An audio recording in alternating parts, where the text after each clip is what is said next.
Welcome to the On-Premise IT Podcast, the only show that dares to go both on topic or sometimes on location or on premises. Well, today we're not on premises, but we're still doing a podcast.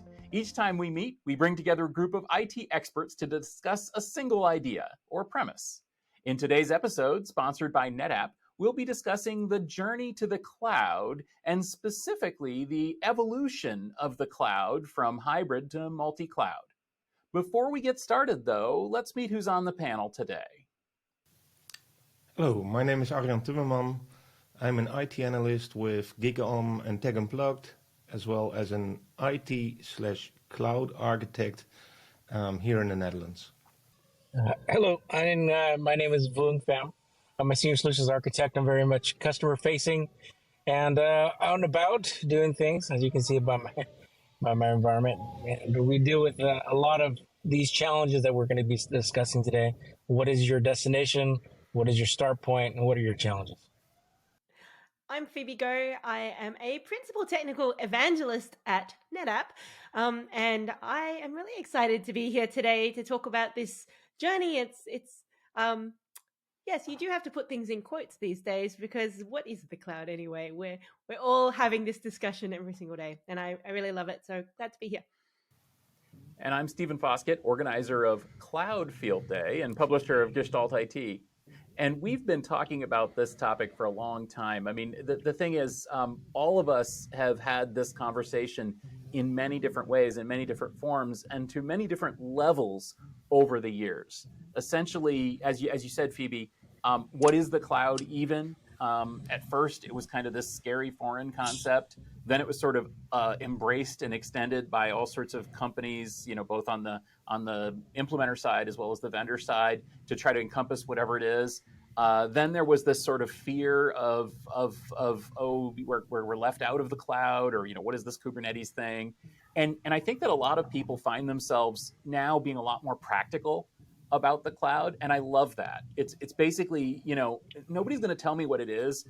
We have to talk about what it does and what it's useful for and what it's valuable for and how we can get that value. And to me, nothing signifies that more than this term hybrid cloud. Because originally, hybrid cloud meant essentially a cloud made up of different flavors of cloud. Then it basically became just a euphemism for extending the data center into the cloud. And now I think people are kind of moving away from the term hybrid cloud because they're realizing that, you really do have to be somewhat cloud native, but you don't have to be a purist. And we can have this sort of evolved cloud, this sort of cloud that works for the enterprise. And I know that this was one of the topics at NetApp Insight. They talked about the evolved cloud and the evolution of the cloud. What do they exactly mean by this? And is it hybrid? Is it multi-cloud? Is it cloud? I mean, what is the evolved cloud? Well, so for us, the evolved cloud, it isn't a thing. It's a way of thinking about your environments as being an evolved cloud. What do you need to do to get over some of those challenges that involve, when you are thinking about what is the next generation of your IT infrastructure, your enterprise, infrastructure going to look like. And so for us, the evolved cloud is still going to involve some data centers. It's still going to involve on premises. It's still going to involve, how we automate that and migrate things to public cloud and to, other cloud constructs. We're hearing a lot more about, sovereign cloud and industry clouds as well. And so the evolved cloud is really our way of discussing where we are seeing the industry headed, where we're seeing customers headed, and how we best support them getting there. Because I think that's, like you said, Stephen, we've gone beyond defining these things and we're now saying, how do we actually get there and make the most of it and make it actually frictionless for companies who have decided, we do need one or more clouds and some data center and some on-premises colo or whatever it looks like. I agree. There's a definite evolutionary impact. We're not in Cloud 1.0, and this is not my first cloud Fisher-Price block model. We have some definitely mature and born-in cloud solutions that require management at many different layers and a lot more resiliency. That's why the multi-cloud, I think, is part of a fundamental success. There's no way you want to put all your eggs in one basket with a single cloud and a single availability zone. But how does that happen without having solid management technologies to do your data where you want to do your data? Your application may be frictionless and can live anywhere, but your data is so, there's a gravitas, there's a gravity to that. And I think NetApp's approach to management of that data is going to be very crucial to your success. Because applications, as you know, can be stood up anywhere, but that data, your customer data, and then that's what makes you, or as an organization, as a business, unique. We're also seeing, and I'm glad you brought that up, Vuong, because I think data gravity is something that we've spoken about in the industry for a really long time. I'm sure I talked about it with you, Stephen, years ago, and how it is one of those big challenges in migrating to the cloud. And now with the increase in ransomware, with security challenges, with people losing sight of where and what that data is and who has access to it, we're actually seeing and we're implementing more data services. So not only are you addressing the data migration challenge, which is a big one, but also the data governance and the compliance and privacy questions. So what is the data? That to me is just as exciting. Yeah, for me, it's even a step back. So why are we doing this? We are using all of this because we want to help companies accomplish what they made of, what they're there for, and to help them accomplish that, companies start all over again. But a lot of companies have a backpack on their backs, and so it's not that they're going to send all the data into the cloud or they're going to keep all the data in their own data centers. But utilizing all the data is what is really important for them, and getting that all together, making sure that they can leverage it from all perspectives, be it multi-cloud, be it hybrid cloud, whatever you want to call it. That's what it's really there for. So that's really what's important for me as well. So you can rebuild an application. Those are generic, but your data, that's so unique. That's your book of business. That's where things grow and grow. And we have customers as the IT people, but the people who use the IT for customers, they have to consider that. And you say it sounds funny, but no, it's not really funny. It's very crucial to delivering customer satisfaction. Every time you pick up a phone, every time you make a call with somebody, do you want to re-explain your situation to them? I don't think so. They want to know there's a relationship there over time, and you're there to help them along that next step. Yeah, we're also seeing like that there's companies, to your point, where they're building applications. The applications are changing, but the data set, I mean, maybe it's not exactly the same data set, but they're trying to get different insights. And so they want to do that in different places. So where you may have just taken backups and moved them off site somewhere, they're now saying, hang on, this is our history. This is, 3 or 5 or 7 years of our customer data.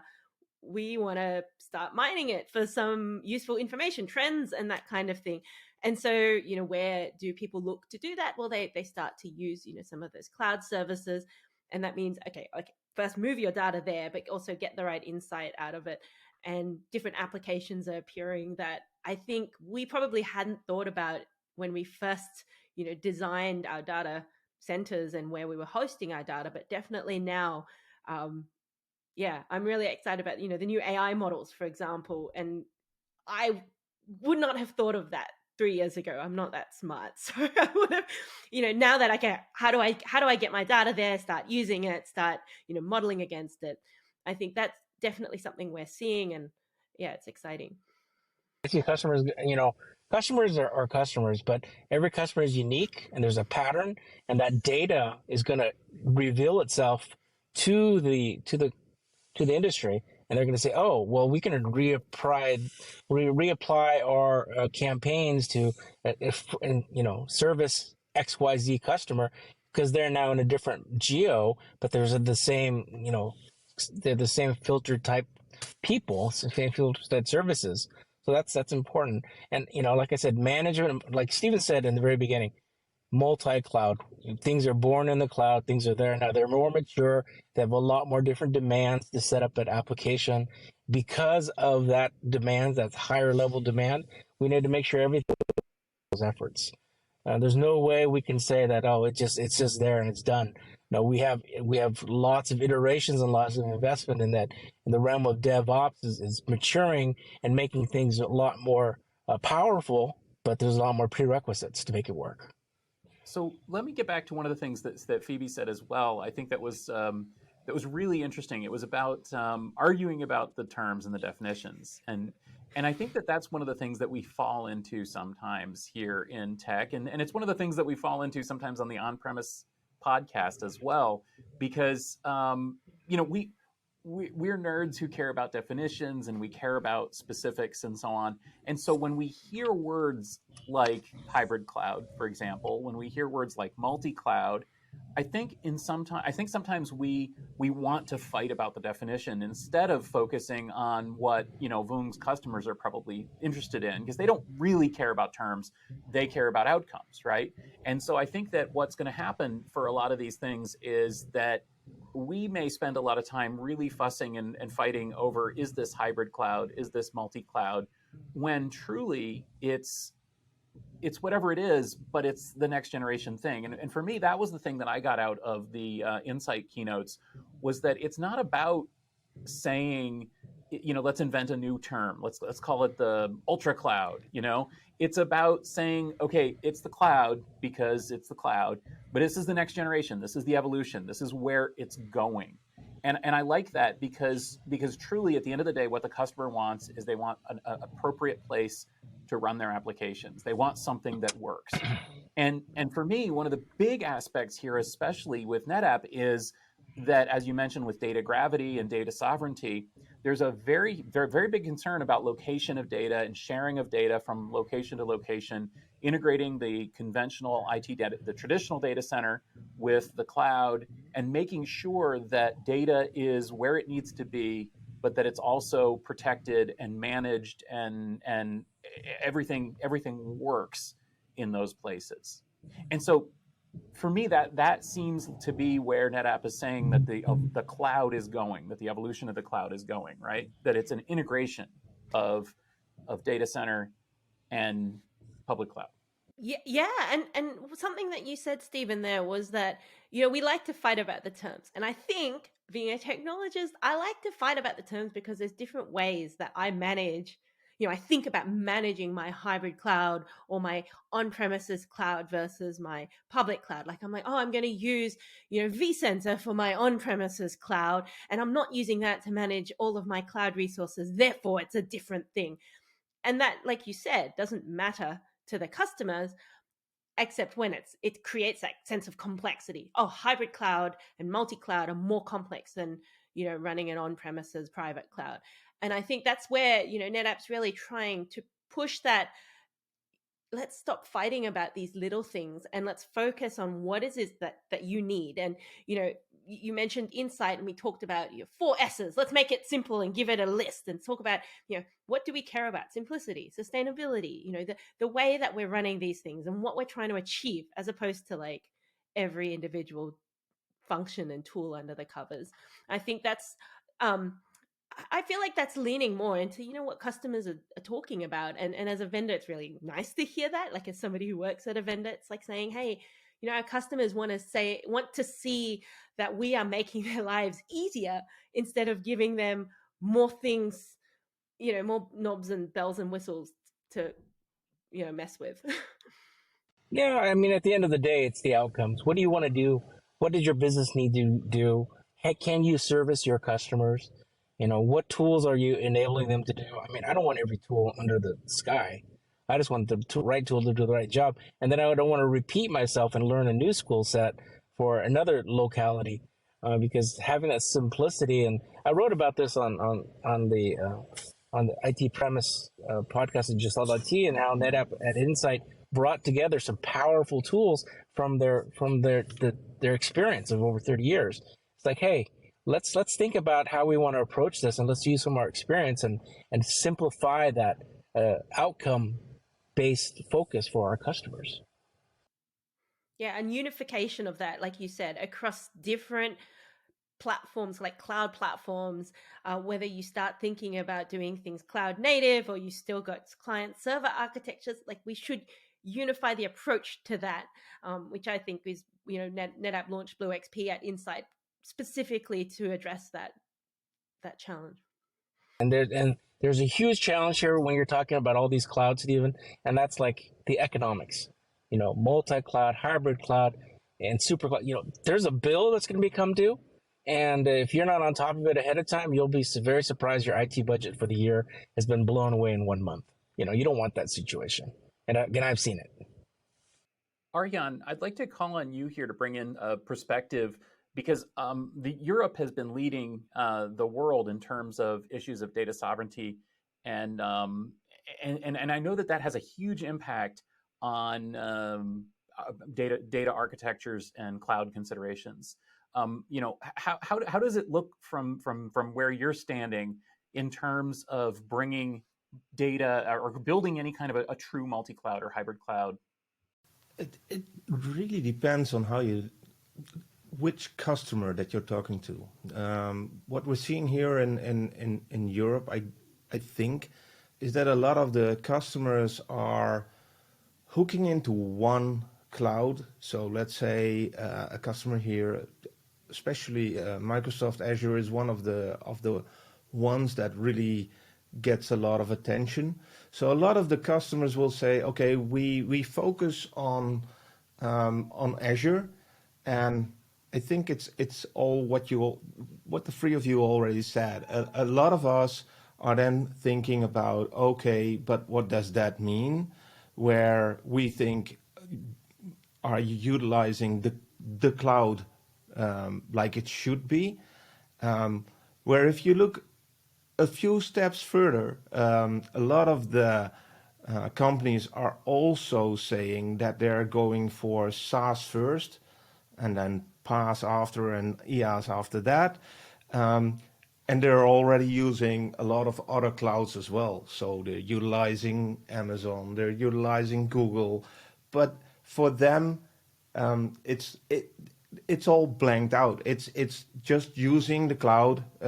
They hooked into Azure, and that's what they use. They have their own premises data centers. VMware is big there, yeah, absolutely. But you're seeing that they're building something and utilizing the best of all worlds instead of going for one thing and doing it that way. I think it's important to see that as technologists as well. It isn't that we have to bring them the multi-cloud or whatever we want to call it. It's that we help them utilize whatever is needed within the environment, because data is very big but very small as well. It is not one thing. It is whatever is needed to bring the customer further. I think you make a great point as well about, customers might choose their primary cloud vendor and then realize, hey, we need workloads in other places. And what Vuong said earlier, which is the cost element, it's how do I then, one of the reasons we like having a primary provider of any kind, like a primary health provider, a primary, school provider, is so that we have one place for most of our concerns and questions and where to look. And then also what that helps us do is ideally it's manage our cost, right? Like where we are getting these services from. And I think, like you said, when we do want to get the best out of it, we want to get the best outcomes. And that might mean going to a specialist or a different provider. That's where we start to look at, okay, how do we do this holistically as a cloud or hybrid cloud, whatever you want to call it, a hybrid cloud or multi-cloud? How do we do this as our cloud infrastructure rather than treating these as silos of even licenses and cost models? And that's definitely something I think we could, as an industry, do better too. Oh, don't sit on your laurels and wait, because things are always changing, especially when you're talking to the cloud. New models, the accidental, storage, protocol of S3, how that grew. Who knew that'd be so strong and prevalent today? But it's a real thing. And so we always need to be paying attention to how we are spending our resources and if we're ever getting the right outcomes. to be able to pivot and to go multi-cloud and to change direction based on an offering, a service that's available here or better elsewhere, we have to be able to pivot and adjust. And that's what I advocate for the customers is make sure you have the right strategy in place and make sure you're always looking at it and having a partner like NetApp saying, oh yeah, we got that covered. Look, we can do it this way, we can do it that way, and you can see the potential outcomes of your decisions. A cost thing is not really a cost thing if it in the end gives you money, right? we can think about, okay, you know, it costs money. Yeah, sure. If it costs you 3 million and it brings you 100 billion, is that really a problem? No, I want some of that. You know, if you use data right, you can make money, probably.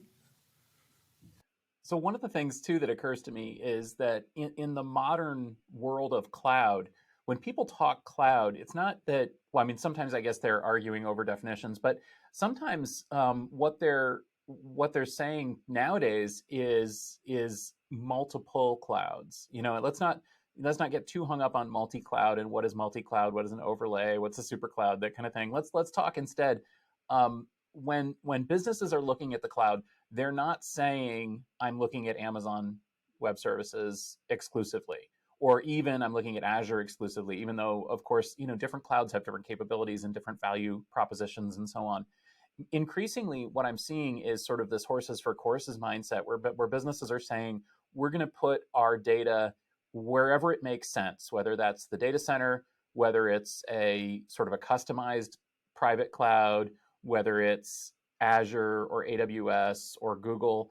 And that's another challenge for some ways of doing cloud smart, because in a lot of cases, products only support one of those or two of those, right? I mean, in many cases, there are sort of cloud native products that only work in the public cloud. There are sort of open source products that rely completely on Kubernetes.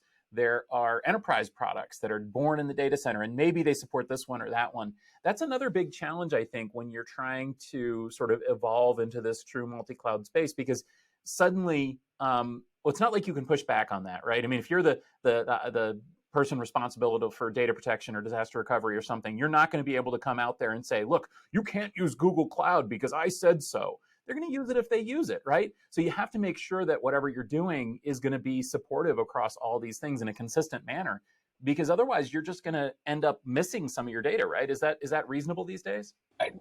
Yeah, it's yeah, absolutely. I could not imagine a backup admin being able to dictate which cloud provider. Sorry, backup admins, I know your pain.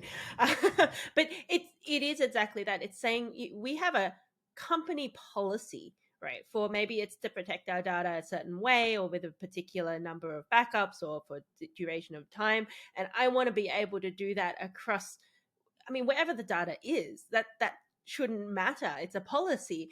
And so being able to, I mean, we're talking about just the data protection use case here, but being able to do that across different cloud providers is definitely something that, you know, it's one of the great things about Blue XP and about NetApp is that if you're running NetApp, you're using this, you can apply the same policies in any cloud provider. And that's really nice for, I mean, for a backup admin, but for an organization to know that I can have that same level of, you know, consistent policy across my data sets and securing the access to those, you know, to those backups as well.